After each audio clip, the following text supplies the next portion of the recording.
Hello நண்பர்களே, 5 வகையான நிலங்களை ஞாபகம் வச்சுக்கிறதுக்கு ஒரு எளிமையான வழி. நான் படித்த காலத்தில் எனக்கு சொல்லிக் கொடுத்த வழியை இப்போ நான் உங்களுக்கு சொல்லிக் கொடுக்க போகிறேன். அதாவது குறிஞ்சி, முல்லை, மருதம், நெய்தல், பாலை 5 வகையான நிலம் இருக்குது.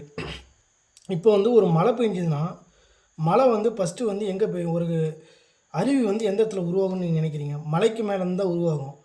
அப்போ மலையிலேருந்து நேராக எங்கே வரும்? காடுக்கு வரும். காட்டிலேருந்து வயலுக்கு வரும். வயல்லேருந்து எங்கே போவோம்? கடலுக்கு போவோம்.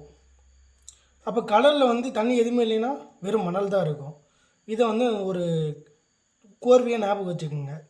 இப்போ மலை குறிஞ்சி,